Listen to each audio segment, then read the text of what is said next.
The year was 1865, and the frontier was a land of both opportunity and death. Wind sliced through the canyons like a butcher's blade, and the prairie whispered secrets that only the dead seemed to hear. Somewhere between Fort Wallace and nowhere, a lantern burned steady on the porch of Harrow Ranch, the only light for miles in a country blackened by dusk and silence. Levi Harrow didn't like visitors after sundown. He stood on the porch with a rifle balanced in his hands, barrel resting gently on his forearm. The pine boards beneath his boots creaked as he shifted his weight. Somewhere out in the dark, hooves pounded, not fast like a courier or a man with news, slower, heavier, like a man riding with judgment on his back. Levi narrowed his eyes and listened. A horse whinnied. One. No, two. Maybe three. Then came a knock. Not polite. Not unsure. It was hard and fast, 3 raps like a judge's gavel. Levi didn't answer right away. Instead, he leaned the rifle against the wall and stepped inside the cabin, just long enough to grab a second pistol from the mantel. Then he opened the door. A gaunt man stood on the porch, shoulders hunched against the wind, face shadowed beneath the brim of a weather-worn hat. Snow dusted his shoulders.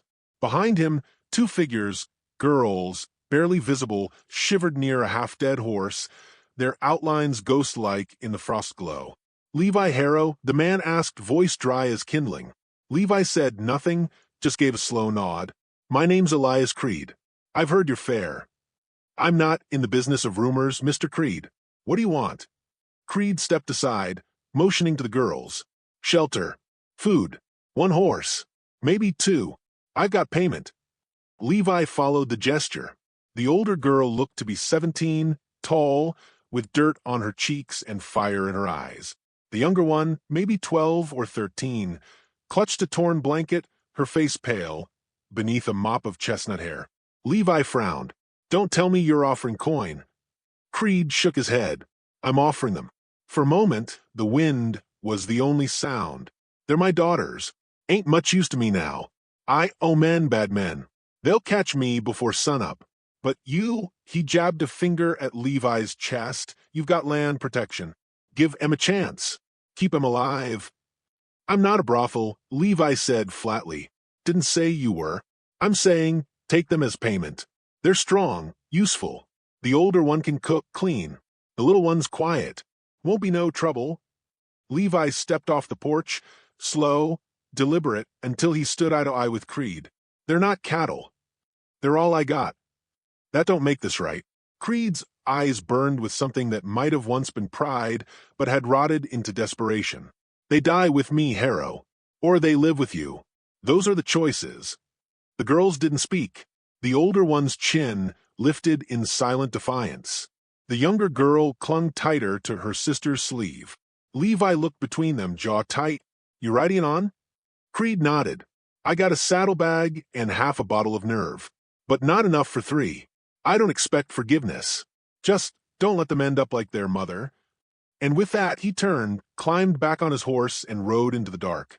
Levi stood in the frostbitten silence, a long time after the hoofbeats faded. Then he looked at the girls again. They hadn't moved. You're not payment, he said at last, voice low. The older girl's eyes narrowed. What are we, then? He thought about it. Uninvited guests. She didn't smile, didn't flinch. He motioned toward the cabin. Come inside before you freeze to death. They followed, stiff and silent, into a room lit by a fire that danced low in the stone hearth. The warmth hit them like a wave, but neither girl moved toward it. Instead, they stood near the door, like strays waiting to be run off. Levi fetched 2 wool blankets from a cedar chest and handed them over. The older girl took hers with a curt nod. The younger clutched it like a shield. I'll find you beds for the night. Come morning, we'll see what's what. The older girl looked around, eyes landing on the rifle leaning beside the door. You planning to sell us? No. You sure? I ain't that kind of man. She didn't answer. Levi turned to the smaller one. What's your name? Ada, she whispered. And yours? He asked the older one. Elsie? All right, Ada and Elsie. You'll sleep in the loft. It's warmer up there. You'll be safe. Safe. Elsie echoed, her tone almost mocking. Levi sighed, safe as any place in Kansas Territory can be. The girls climbed the wooden ladder with the slow stiffness of the half-starved. From below, Levi heard Ada murmur, "Are you going to sell us too?" "No," he said again, and it sounded more like a promise this time. The fire crackled. Wind rattled the shutters. Levi poured himself a half cup of whiskey and sat in the chair by the hearth, staring into the flames. His eyes drifted to the mantel. An old, carved toy horse stood there, dusty and half-broken. He hadn't touched it in years. His daughter had loved it once, before the fever took her, before the snow buried her. He took a long pull of whiskey and closed his eyes. Somewhere in the dark, a coyote howled. Then another. Sleep came slow and mean that night. The morning broke cold and bright. Snow crusted like iron across the fields. Levi stepped outside to split firewood and spotted a trail of boot prints, small, childlike, leading to the edge of the barn and back again. They hadn't run. Not yet. He spent the early hours tending to the livestock, head low, breath clouding in the frigid air. When he came back in, Ada was kneeling near the stove, watching the kettle hiss.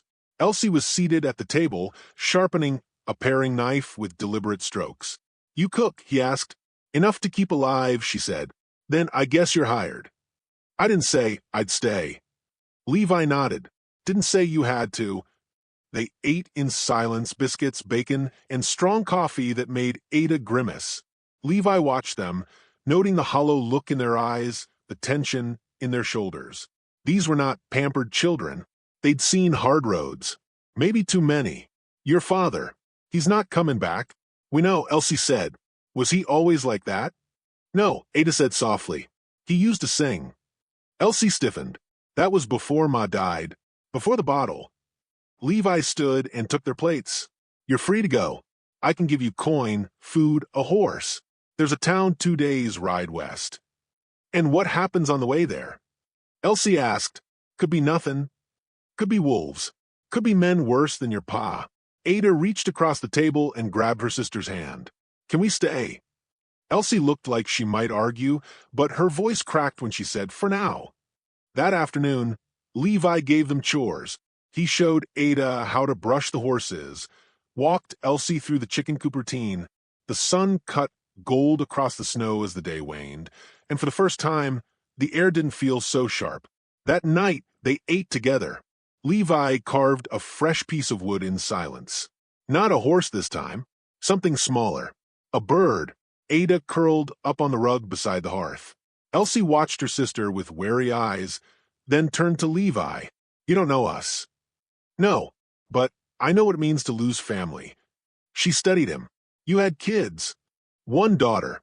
Her name was Clara." Elsie didn't ask what happened. She could read the sorrow like smoke in his voice. Outside, thunder rumbled, a storm rolling in. Levi stood and checked the latch on the door. As he turned, he paused, eyes narrowing. Far out on the horizon, barely visible in the dark, 5 riders crested the ridge. No flags, no torches, just shadows on horseback. Levi didn't say a word. He closed the door, picked up his rifle, and poured another shot of whiskey. Tomorrow would bring blood. But tonight, for the first time in a long while, he wasn't alone. The morning broke not with birdsong, but with the hiss of snow melting on warm iron. A fog hung low across the ranch land, thick as gunpowder smoke. Levi Harrow stood in the doorway, a coffee tin in one hand, his rifle slung across his shoulder like a second spine. He hadn't slept. Not really. Not with the memory of those riders on the ridge. He didn't mention them to the girls. Not yet. Ada sat by the hearth, braiding a strip of leather with surprising patience for a child. Elsie was already outside, feeding the chickens, her figure half lost in the mist. The wind had softened overnight, but it still carried a scent Levi recognized all too well: horses, sweat, and the slow rot of bad intentions. By midday, Levi had confirmed it. Tracks in the snow, too deep and clustered to be passing traders. He counted 4 men, maybe 5, circling the ranch under cover of darkness. Testing. They were still being hunted. That night, He pulled the girls close to the fire and laid it out plain.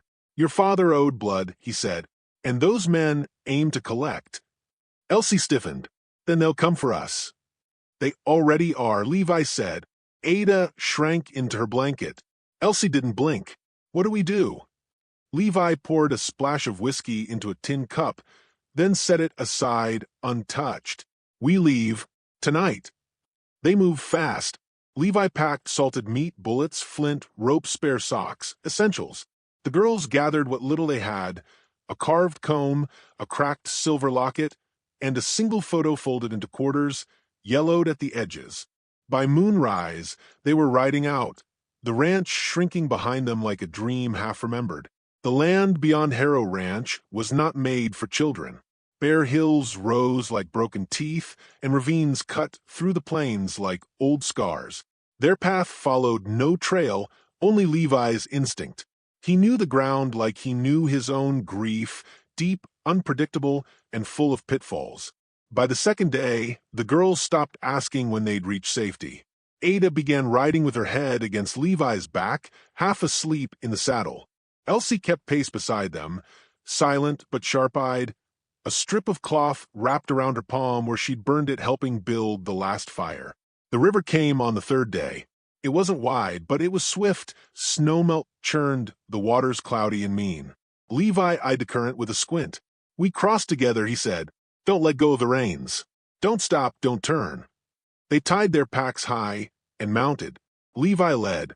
The water hit fast, colder than death, biting through wool and hide like it had a grudge. Ada whimpered but held tight. Elsie's horse bucked once midstream, but she steadied it. They made it across, but barely. As they dismounted on the far bank, Levi staggered, breath ragged. You all right? Elsie asked. He nodded but said nothing. Blood soaked through his shirt at the hip, scraped clean by a river rock. They found shelter in a gully beneath a rock outcropping. There, Levi stitched the wound himself, biting down on a twig as Elsie held the lantern steady and Ada looked away, trying not to cry. You ever done that before? Elsie asked afterward. Levi grunted. Too many times. Why? Because living's harder than dying. That night, a snowcat prowled the edge of camp. Levi spotted the glowing eyes first. He grabbed the rifle, but the beast didn't charge. It watched, waited. I see it, Elsie whispered, standing beside him. What do I do? Breathe. Quiet. If it comes, aim for the eye. But it didn't. The cat slipped back into the dark. Elsie didn't sleep. Neither did Levi. By the fifth day, they reached an abandoned trapping cabin. The place was barely more than a frame and chimney, but it held off the wind and gave them time to rest. Inside, Ada found an old scarf and claimed it like treasure.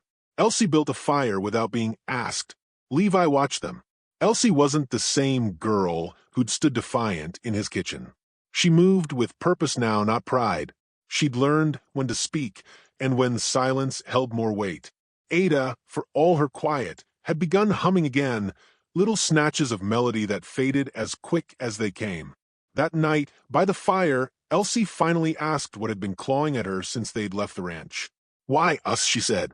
Why did you let us stay? Levi stared into the flames. You ever held your child while she died? Elsie didn't answer. I did, he said. Clara was 8. Fever hit fast. Snow kept the doc away. I had fire. I had blankets. Didn't matter. She looked up at me, whispered something I couldn't understand, and then she was gone. Ada's eyes welled. Elsie looked down. I couldn't save her, Levi said, but I could save someone. No one spoke for a long time. The wind outside seemed to pause, giving space for the truth to settle. The next morning, they heard the gunshot. Not close, not far. Levi stood instantly. Saddle up. They rode, without speaking, taking a deer path through the brush, twisting between bare-limbed cottonwoods and frozen creeks. The sound of movement followed them. Riders again, tracking their every step. Levi made a decision. We split. No, Elsie said. You take your sister. Go north to the old quarry. There's a cave. You can hide there. You'll die. I might, but you won't. Ada clung to his coat. Don't leave us. He knelt in front of her. Listen close, little bird. You run like your soul depends on it. Don't stop for nothing. He handed Elsie a loaded pistol.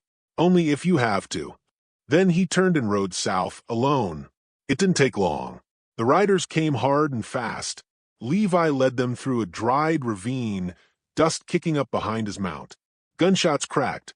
A bullet tore through his hat brim. Another grazed his shoulder. Then he vanished into the trees. The bandits, cursed, dismounted, started searching on foot. What they didn't know was Levi had led them straight into a trap. He doubled back, set snares, and circled behind. Took out the first man with a knife to the throat. The second got a bullet through the spine. The third turned in time to see Levi emerge from the trees, bloodied, eyes like storm blasts.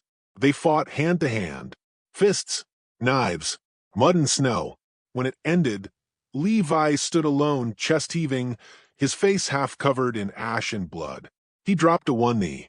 Far off, a voice called out, "Mr. Levi." He looked up. Ada and Elsie stood on the ridge. They'd followed. He wanted to yell at them, to tell them how stupid, how dangerous, how reckless. But all he could say was, "You came back." Elsie slid down the hill and helped him stand. "You said not to leave family behind." Levi coughed a laugh. "Guess I did." Together, they buried the dead beneath the ash trees and rode west into the dying sun. There was no ranch, no map, no promises, only them. And somehow that was enough. The final section begins with the bitter glow of dawn as Levi Harrow limped beneath the ridge where the cabin once stood. Snow lay thin across broken wooden boards, a testament to how little remained of their refuge. Their pursuers had been bloodied, but not silenced. They were still out there, still hunting. Levi coughed, tasting iron in his mouth, and silently thanked the ragged cloth Elsie had wrapped around his hip wound. He didn't say he was hurt. He didn't need to. Elsie saw it. Ada watched with wide, fearful eyes, clinging to her sister's skirt, their future balanced on a knife edge. Levi steadied himself, drawing strength from the silent presence of the two girls beside him. He pointed toward the rising sun. "We go west," he muttered. "To the ridge, then the river bend, then beyond. We ride fast." No hesitation, no fear of his stain. Every word ruled by purpose, every breath driven by the urgency of survival. The girls rose. Elsa touched his arm, a soft reassurance. Ada offered a carved twig a mock lance, and Levi tucked it in his coat. "For luck," she whispered. He nodded. They rode out, silhouettes against the pale sky. Their journey southward was hard and relentless. The wind picked up, carrying embers of snow across the plains. Old tracks crept up behind them. Bandits, retreating perhaps, regrouping certainly. Levi knew this country well. Horses faltered. Rocks hid in drifts. He led them along ridge crests to spot pursuit, across gullies to hide their passage. Ada rode next to him, head down, silent. Elsie circled behind, scanning the ridge lines. They moved like a single hunter stalking prey. By midday, they reached a bluff overlooking a wide river cascading through rocky banks. The water roared. Levi peered over the edge. Below, a fallen tree bridged the banks. "That's our crossing," he said. "Help me move the packs." Elsie dismounted, steady hands looping straps. Ada stood close, watching Levi balance loads. When the tree groaned, Levi steadied her. "Steady, little sparrow," he murmured. They crossed one by one, horses bulking midspan. Fog drifted across the rushing water. One misstep meant death. But they made it. Levi steadied his horse by the ridge as both girls reached safe ground. A surge of pride hit him, fierce and silent. Night came quickly. They found shelter in a cave carved into limestone. Inside, Elsie built a small fire. Ada curled beside it, hugging her knees. Levi leaned back, breathing deep. Hours passed without conversation. Then, "You ever regret it?" Elsie asked. Levi closed his eyes. "Regret my daughter's death? Every day. Regret saving you? Not once." Their eyes met. She nodded. Ada sighed and drifted off. Levi pressed a frozen leaf against his wound, willing the swelling to stop. The final confrontation came at first light, Outside, riders gathered at the bluff's edge, 5 men, ragged mounts, rifles ready. They had tracked them to the cave. Levi felt his heart clamp tight. No time to run. No place left to hide. He set his rifle at the cave's edge, Elsie beside him. Ada behind, clutching the carved twig in trembling hands. The men charged, hooves churning loose stones. Gunshots cracked like thunder. Levi replied with calm precision. One bandit's horse dropped, throwing the rider. A second fell when Elsie fired from the cave, opening, her aim true, her hand steady. A third man tried to flank them. Levi snapped his pistol, hitting him in the shoulder. He stumbled, gave ground, died slow. Ada ducked behind a boulder, tears frozen on her cheeks. Levi reached her. Stay down. His voice firm. She nodded, clutching the twig. Then the leader appeared at the cave's mouth, blade raised. Crisp winter air stung their lungs. Levi met him with a rifle, butt, and grit. Metal on metal. The clash rang hollow. Time slowed. Elsie fired again, the sound echoing off stone. The leader staggered. Levi pressed his advantage, grappled, then delivered a final strike. Silence fell. Blood pooled at their boots. The threat lay broken. Levi reeled back, chest heaving. Elsie knelt beside him, pressing bandages tight. Ada rose from behind, eyes wide but steady. They formed a circle of 3 fractured souls stitched together by violence and hope. Levi looked at them, voice weak but clear. You did good, both of you. Elsie stayed silent, just squeezed his hand. Ada pressed the carved twig into his palm. They spent the rest of the day burying the dead beneath an ash tree just beyond the cave mouth. Levi wrapped each rifle shot with a soft prayer. For the lost, for the ridge behind them, for homeland they'd never return to. At dusk, they rode off, west toward unknown terrain. Levi led, Elsie beside him. Ada mounted behind her sister, the twig strapped to the saddle horn. Their silhouettes outlined against the fading orange sky. They rode until stars dusted the heavens. No words passed, none needed. Levi felt something shift, not salvation exactly, but a fragile piece carved from sacrifice. He glanced at the girls, and for the first time, saw them not as survivors, but as kin. Their ragged breaths rose in the night air like embers. Together, they moved forward beyond vengeance, beyond fractured pasts. Distant wolves howled. The ridge loomed dimly. The frontier ahead was still harsh as ever, but beneath them lay something stronger, a bond shaped in blood and redemption. Levi lifted his chin against the wind. We ride on, he said. The echoes of guns and grief faded behind them. In their place rose something new, a family forged not by birth, but by choice. And though their road wound deeper into the wild west, each stride felt anchored by purpose and guarded by hope. Let me know when you'd like any edits or adjustments, perhaps to shape the emotional tone or further sharpen the action sequence.